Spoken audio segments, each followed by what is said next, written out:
This is a bug guard. You'll sometimes see them talk about bug guards. Um, that it's a feature that cuts down on false alarms. Bugs love to get into motion detectors because they're warm, especially when the seasons change, like in the fall. They like to get in there and get warm. And if a bug gets in, um, he's gonna probably set it off. Because if you think about it, like my glasses, motions are a lot like people. If they don't have a lens, they can't see anything. If I don't have my glasses, I can't see anything. If I look at a fly on that wall over there, it's going to look tiny to me here. But if that same fly is walking across the lens of my glasses, it's going to look huge. And it's the same for a motion detector. That's why we say, bugs crawling across the lens can trip it. Bugs getting inside on the lens can trip it. So the bug guard is actually built into the lens on this one, which is interesting, but you can take it off. So here's the lens. And you have to be able to take it off because you can mask this lens. So pass that around. You can see what the swirly parts on the inside. This is where all those zones come from. So infrared energy passes through this lens. It gets kind of divided up into these zones. And it kind of takes a picture of the room, if you will, when that happens. And then if somebody walks in, they're going to change the infrared energy that it sees coming into one or more of those zones, and that's what's going to cause it to trip.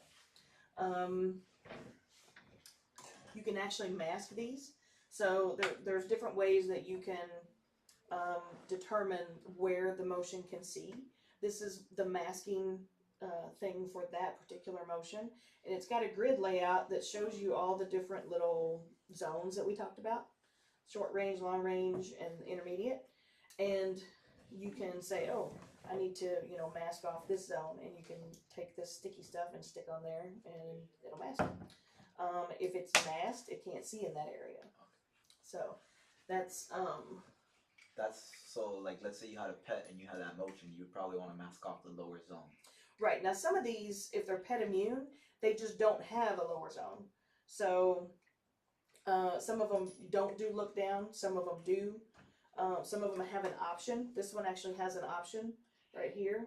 If you don't want look down, you pull this little tab out. If you do want it, you push it in. So you technically don't need the mask then. Right. Sometimes, but sometimes I don't know. Like different environments have different requirements. Okay. So you might have an area where you have an environmental factor that happens certain times of the year, certain times of the day, where maybe the sun comes in a window and heats up a particular area that can sometimes cause a passive infrared motion to trip. You might be able to mask and make that not happen. You may be looking at like a doorway and you want to cover this room but not that room with this motion. You could mask for that. Okay.